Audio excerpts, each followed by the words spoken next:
ہم جناب سیدہ کو صدیقۃ الکبریٰ مانتے ہیں. ان کا حق فدق جو تھا اس مطالبے پہ سیدہ کو حق پر سمجھتے ہیں. ہماری یہ عقائد روز روشن کی طرح عیاں ہے. ان عقائد کے بعد اب ہم سے بات کریں، اب ہم سے گفتگو کریں، تو اسی الزام کو ختم کرنے کے لیے ہم نے مسلسل آپ کو دو طرح سے آپ کے سامنے واضح کیا کہ اصحاب پیغمبر میں بھی ہر ایک وفادار پیغمبر نہیں تھا. اگر سارے ہی اصحاب نبی کے وفادار ہوتے تو پھر خدا نے قرآن میں سورہ منافقون کن کے لیے نازل کی تھی.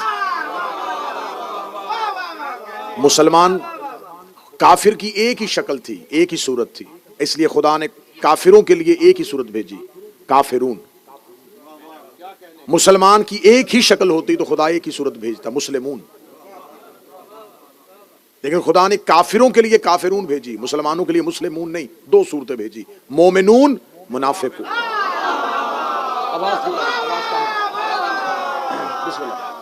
مومنون اور منافقون. اب یہ منافق جو ہوتا ہے یہ یہودی نہیں ہے، یہ عیسائی نہیں ہے.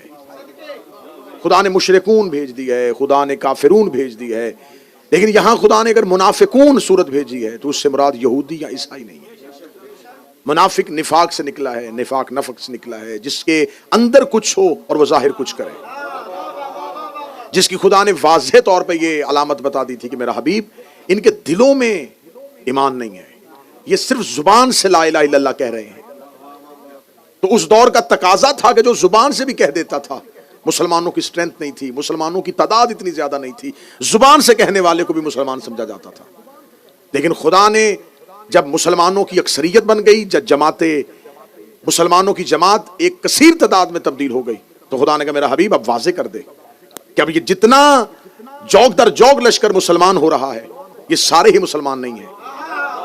اب ان کے اندر دو واضح دو گروہ ہیں، ایک ہے مومنون اور ایک ہے منافقون.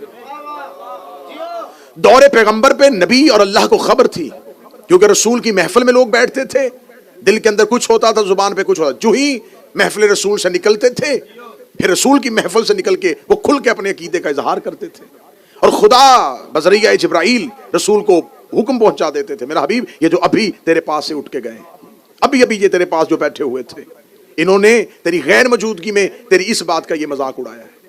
تو یہ ساری باتیں دور رسول میں تو واضح ہوتی رہیں، اور رسول بتاتے رہے کہ خدا بار بار کہہ رہا ہے منافقون کے لیے یہ آیت بھی بھیجی ہے، یہ بھی منافقین کے لیے بھیجی ہے، یہ بھی منافقین کے لیے بھیجی ہے. آخر ایک دن محفل پیغمبر میں رسول کے جلیل القدر صحابہ بیٹھے تھے، جن میں حضرت سلیمان محمدی اور حضرت ابو ذر بیٹھے ہوئے تھے. انہوں نے کہا یا رسول اللہ آپ کی زندگی میں تو پتہ چل گیا ہے کہ قرآن بتا دیتا ہے کہ منافق کون ہے، لیکن آپ کے جانے کے بعد جب آیتیں نہیں اترا کریں گے تو کیسے پتہ چلے گا کہ منافق کون سا ہے. رسالت میں آپ نے دیکھا مسجد کے کونے پہ ریت پہ سر جھکائے ہوئے علی قرآن لکھ رہے تھے، امیر المومنین کی طرف ہاتھ کا اشارہ کر کے. اہل سنت کتابوں میں رسول نے کہا یا علی کاما اٹھیے گا، علی اٹھ کے کھڑے ہوئے. رسول نے سلمان ابو ذر سے کہا پورے مدینے کے میرے صحاب کو بتا دو یہ ہے مومن اور منافق کی پہچان. اس کی محبت اس کی محبت عین ایمان ہے،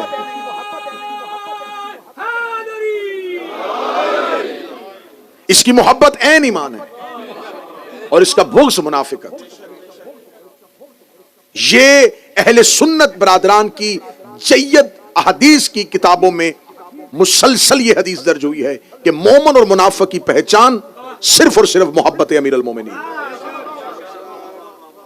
اور خدا نے مذمت کی ہے کہ اگر منافق دل میں ایمان نہ رکھے تو زبان سے کلمہ پڑھے تو اسے کوئی فائدہ نہیں ہوگا. ایک شخص نے محفل رسول میں آ کے کہا پوچھا تھا یا رسول اللہ نیکیاں کیا ہیں اور گناہ کیا ہیں، سیئات کیا ہیں اور حسنات کیا ہیں. اس نے کہا کہ رسول بتائیں گے نماز نیکی ہے، جھوٹ گناہ ہے، روزہ نیکی ہے، چوری گناہ ہے، زکوٰۃ نیکی ہے، زنا گناہ ہے. رسول مجھے نیکیاں گنوائیں گے اور گناہ گنوائیں گے. یا رسول اللہ نیکیاں کیا ہیں اور گناہ کیا ہیں؟ اور اس نے فوراً کاغذ قلم نکالا کہ اب رسول نیکیاں بھی لکھوائیں گے اور گناہ بھی لکھوائیں گے. سنی کتابوں میں حدیث کی کتابوں میں ہے رسول نے فرمایا حب علی سے بڑی نیکی کوئی نہیں، بغض علی سے بڑا گناہ کوئی نہیں. حب علی سے بڑی نیکی کوئی نہیں ہے.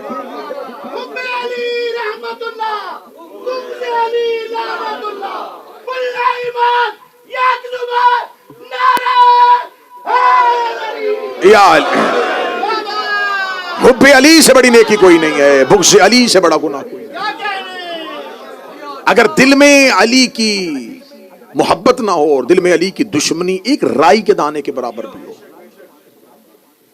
اور حدیث سے پیغمبر ہے کہ احد کے پہاڑ کے برابر سونا راہ خدا میں خرچ کیا جائے، 70 حج پیدل میں محمد کے ساتھ کیے ہیں، صفا اور مروہ کے درمیان غربت کی حالت میں مر جائے اور رائی کے دانے کے برابر بھی میرے بھائی علی کا بغض اس کے دل میں ہوا، فرمایا جنت دور کی بات ہے خوشبو بھی نہیں سونگھ سکتی۔ اس کی وضاحت کی تھی جب حضرت ہمارے یاسر نے پوچھا تھا، یا رسول اللہ مجھ سے صحابہ پوچھتے ہیں کہ رسول نے کہا ہے کہ میرے بھائی علی کی محبت دل میں نہیں ہوگی تو کوئی نیکی فائدہ نہیں دے گی، کتنی بہترین وضاحت کی۔ فرمایا اس لیے کہ بغض علی نجاست ہے، ایک برتن میں نجاست کا ایک قطرہ ڈال دیا جائے، پھر اس کے بعد جو بھی چیز پاک ڈالیں گے وہ خود بخود نجس ہو جائے گی۔ میں سمجھا تھا شاید اس کے بعد مجھے سمجھانے کی ضرورت نہیں پڑے گی، نجاست کا ایک قطرہ ڈال دیا جائے، پاک چیز بھی ڈالو تو نجس ہو جائے گی۔ بغض علی ہے نجاست، دل میں رکھ کے نماز بھی پڑھو، روزہ بھی رکھو، زکوٰۃ بھی دو، تلاوت بھی کرو۔ جنگ صفین میں جب مولا امیر المومنین نے اپنے ایک صحابی سے کہا تھا کہ جاؤ لشکر شام پہ حملہ کرو، وہ لشکر شام پہ حملہ کرنے کے لیے اپنا ایک دستہ لے کے آگے بڑھا تو انہوں نے دیکھا کہ مال کے استر آ رہا ہے، انہوں نے فوراً قرآن نیزوں پہ بلند کر لیا، مال کے استر اپنا لشکر لے کے واپس آ گئے۔ علی نے فرمایا مالک حملہ کیوں نہیں کر کے آئے؟ فرمایا مولا حملہ کرنے گیا تھا لیکن انہوں نے قرآن نیزوں پہ اٹھا لیے، قرآن نیزوں پہ اٹھا لیے ہیں۔ تاریخ کہتی ہے علی بجلی کسی تیزی سے گھوڑے کی زین پہ آئے، علی نے اپنی ذوالفقار کو ہوا میں لہرایا، مالک نے کہا مولا کہاں جا رہے؟ فرمایا ان پر حملہ کرنے کے لیے۔ اس نے کہا مولا حملہ تو میں بھی کر سکتا تھا لیکن مولا میں تو قرآن دے کے واپس آ گیا۔ علی نے بھاگتے گھوڑے کی زین پہ کہا مالک قرآن ان کے حلقوں میں اٹکا ہوا ہے، قرآن ان کی گردنوں میں پھنسا ہوا ہے۔ اس نے کہا مولا ایسے بھی قاری ہوتے ہیں جو قرآن پڑھے اور قرآن حلق میں رک جائے۔ فرمایا تو نے نبی سے نہیں سنا القرآن مع علی و علی مع القرآن، قرآن اور علی ہمیشہ اکٹھے ہوتے ہیں۔ قرآن دل میں آنے سے پہلے حلق میں رک کے دیکھتا ہے، اگر دل میں علی ہو تو اتر جاتا ہے ورنہ حلق میں رک جاتا۔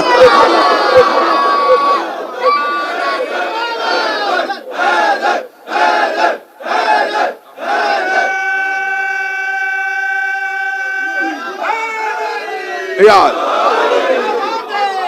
بسم اللہ۔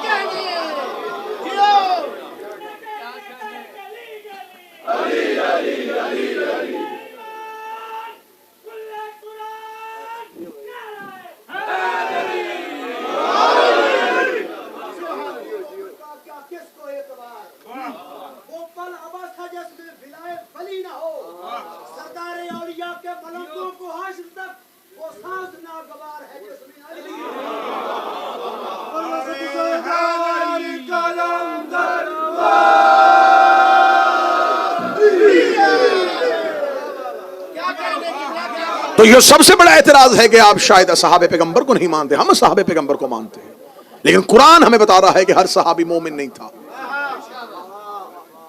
12 منافقین کے نام تو رسول لکھوا کے گئے تھے حذیفہ کو، وادی عقبہ 12 منافقین کے نام تو اہل سنت کتابوں میں لکھا ہے، صحیح بخاری نے لکھا ہوا ہے، محدثین نے لکھا ہے کہ رسالت امام نے حضرت حذیفہ یمان کو لکھوا ہے۔ حذیفہ کے پاس وہ نام موجود تھے اور بہت بڑی شخصیت رسول کے جانے کے بعد، کیونکہ رسول نے کہا تھا حذیفہ منافق کی سب سے بڑی نشانی کیا ہوگی؟ سب سے بڑی نشانی یہ ہوگی نام نہ بتانا، نام بتاؤ گے اسلام یہیں پر رک جائے گا، تبلیغ اسلام کا سلسلہ بند ہو جائے گا۔ یہ آواز بلند کر دیں کہ کل مسلمان کرتا ہے، مسلمان کرنے کے بعد پھر ان کے قتل کے فتوے دے دیتا ہے، تبلیغ اسلام رک جائے گی، تو نام نہ بتانا۔ حذیفہ نے کہا مولا کیسے ہو سکتا ہے کہ دلوں میں منافقت رکھیں، آپ سے دشمنی رکھیں، آپ کے قتل کا ارادہ کریں، آپ کی اونٹنی کو پہاڑی سے گرانے کا سوچیں اور ان کے نام نہ بتائے جائیں؟ فرمایا حذیفہ ایک نشانی ہے، میری زندگی میں مریں گے میں جنازہ نہیں پڑھاؤں گا، میرے بعد مریں گے علی جنازہ نہیں پڑھائے گا۔ اب ہم سے یہ نہ پوچھا کرو کہ تم کسے مانتے ہو کسے نہیں مانتے، ہمیں یہ بتایا ہو کہ علی کس کے جنازے میں گئے تھے۔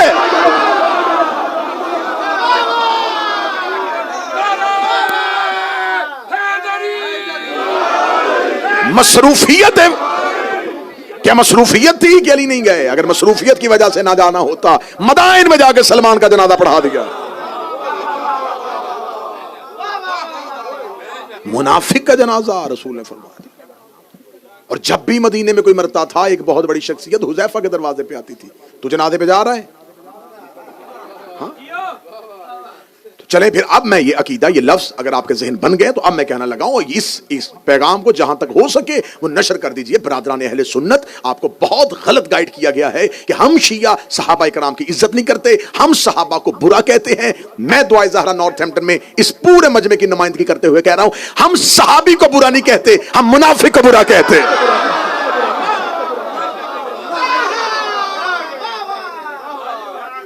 ہم صحابہ پیغمبر کو مانتے ہیں لیکن ہم منافقین کو نہیں مانتے. اور جب آپ ہم پر اعتراض کرتے ہیں نا, تو میں نے تو پہلی 2 3 4 مجلسوں میں بار بار یہ ریپیٹ کیا ہے کہ آپ کے پاس بھی تو مکمل بایوگرافی جن صاحب کی ہے ان کی تعداد تو 7,000 ہے, ان سے زیادہ کو تو آپ ہی نہیں مانتے. جب آپ ہم پر اعتراض کرتے ہیں نا کہ شیعہ صحابہ کو نہیں مانتے, میں کھل کے بات کر لیتا ہوں, بندے کھل کے بات نہیں کرتے. آپ کے ذہن میں کچھ لوگ ہوتے ہیں,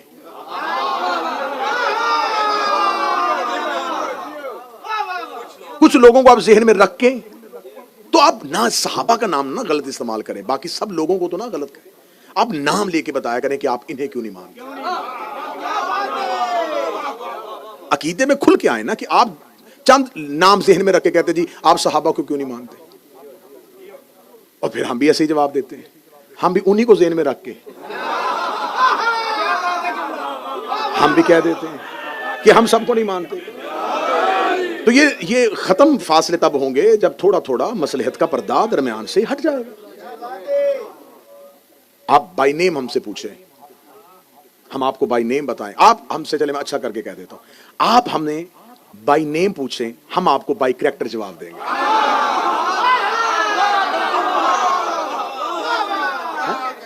آپ ہمیں بائی نیم بتائیں کہ آپ کہیں جی آپ ان کو کیوں نہیں مانتے, ہم فوراً کتابوں سے کریکٹر پڑھیں گے. اس پڑھنے کے بعد آپ کو کہیں گے جی یہ کردار ہے. ہم شخصیت پرستی نہیں کرتے, ہم کردار کی عزت کرتے ہیں. اگر تو یہ کردار عزت کے قابل ہے تو مان لیں.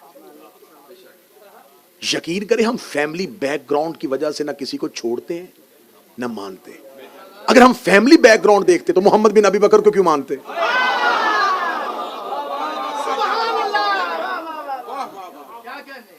شیعہ مرتا مر جاتا ہے لیکن یزید کے لیے اتنا سا بھی نرم گوشہ نہیں رکھتا.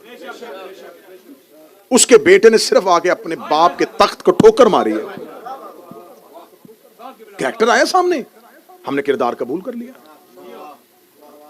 کیا مصلحت تھی, کیوں کیا تھا, ہم نے کہا نہیں یہ جملہ قابل قبول ہے, بے شک یزید کا بیٹا ہے. تو ہمارے ہاں نہیں دیکھا جاتا کہ کون کس کا باپ ہے کس کا بیٹا ہے, ہم یہ دیکھتے ہیں کہ اس کی اہل بیت سے اور رسول کے گھر سے محبت کیا ہے. تو اگر ہمارا یہ معیار غلط ہے, آپ یہ سمجھتے ہیں کہ نہیں ہم اندھی تقلید کریں, ہر کسی کو ماننا شروع کر دیں, تو یہ ہم سے. اب ہم آپ کو بتاتے ہیں کہ اصحاب پیغمبر میں سے دیکھیں, یہ جو اتنا بڑا واقعہ رونما ہو گیا ہے, 10 دن سے ہم رو رہے ہیں, 10 دن سے ہم سڑکوں پہ ہیں. پوری دنیا کا ہر شیعہ ان 10 دنوں میں سیاہ لباس پہن کے احتجاج کر رہا ہے. یہ احتجاج کس چیز کا ہے؟ امام حسین کی شہادت کا, کہ 61 ہجری کو 10 محرم کو عراق کے صحرا میں نبی کے خاندان کا ایک قتل ہوا ہے. ہم آج تک سڑکوں پہ اس لیے پھر رہے ہیں, احتجاج اس لیے کر رہے ہیں کہ اس قتل کے حقیقی قاتل گرفتار نہیں ہوئے. میں بڑی اہم گفتگو آپ سے کرنا چاہوں گا کیونکہ شب عاشور ہے, تو میں چاہتا ہوں کہ پیغام پورے کا پورا نشر ہو جائے. ہم یہ چاہتے ہیں کہ قتل حسین پر انصاف ہو. مسلمان اگر اپنے دامن سے قتل حسین کا دھبا ختم کرنا چاہتے ہیں تو ان مجرموں کی عزت کرنا چھوڑ دیں جو بلا واسطہ یا بالواسطہ قتل حسین میں شریک ہے. قتل حسین میں اکیلا یزید شریک نہیں ہے. قتل حسین میں یزید صرف اعلی کار ہے.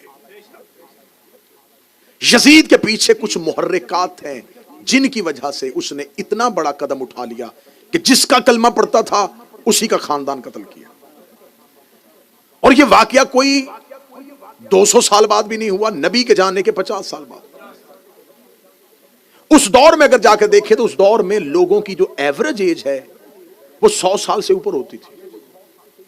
امام حسین علیہ السلام کے اصحاب میں سے 90-91 سال کے اصحاب تو حسین کے ساتھ لڑ رہے تھے، امام حسین کے لشکر میں شامل تھے. تو اس کا مطلب ہے کہ 100+ لوگ آسانی سے جی لیتے تھے. اور یہ واقعہ کربلا کب ہوا؟ رسول کی شہادت سے 50 سال بعد. اس کا مطلب ہے کہ وہ لوگ زندہ تھے جنہوں نے اپنی آنکھوں سے نبی کو دیکھا تھا. وہ رسول زندہ تھے جنہوں نے اپنی آنکھوں سے نبی کی گود میں حسین دیکھا. ان لوگوں نے اس قتل میں کیا کردار ادا کیا؟ وہ واقعہ کربلا میں کہاں تھے؟ کیونکہ مسلم امہ 2 حصوں میں تقسیم ہو چکی تھی. ایک وہ تھے جو یزید کی حکومت اور یزید کی مملکت کو اسلامی حکومت سمجھ رہے تھے. اور یہ لوگ کون سے تھے؟ نبی کے دور کے لوگ تھے. میرا اہل سنت بھائی بہت آسانی سے اب بات تک پہنچ سکتے ہیں. اگر یہ قتل حسین میں شریک نہیں تھے تو انہیں انصار حسین میں ہونا چاہیے تھا. اب میں یہ بھی نہیں کہوں گا کہ سب غلط ہو گئے تھے. 3 حصوں میں تقسیم ہو چکی تھی امت. ایک وہ تھے جو کھل کے یزید کا ساتھ دے رہے تھے، ایک وہ تھے جو کھل کے حسین کا ساتھ دے رہے تھے. درمیان میں ایک ایسا گروہ تھا، ایک ایسی کثیر تعداد تھی جو وقتی طور پہ فیصلہ نہیں کر پائی کہ اب ہمیں کیا کرنا چاہیے. ان میں سے بہت سو نے بعد میں کسی نہ کسی طریقے سے نصرت امام کرنے کے لیے ہر ممکن کوشش کی. جنہوں نے بعد میں کوشش کی وہ نام بھی تاریخوں میں لکھے ہوئے.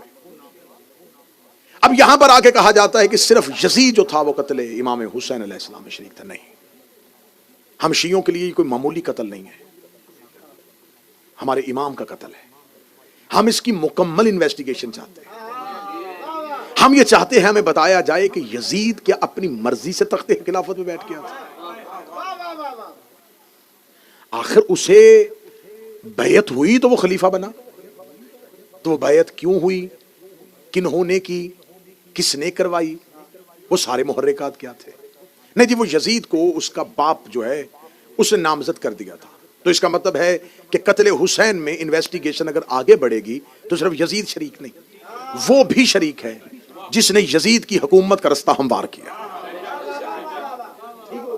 اب اگر یزید قتل حسین میں اکیلا شریک نہیں ہے، اس کی حکومت سازی کرنے کے لیے، اس کو حاکم بنانے کے لیے جو بھی شریک تھا، وہ چاہے اس کا باپ تھا، وہ اس قتل کے اندر آ گیا. اب یہاں پر آ کے پھر تحقیق نہیں رکے گی، تحقیق پھر اس کے آگے جائے گی. آخر یزید کے باپ معاویہ بن ابو سفیان کو شام کی حکومت کس نے دی تھی؟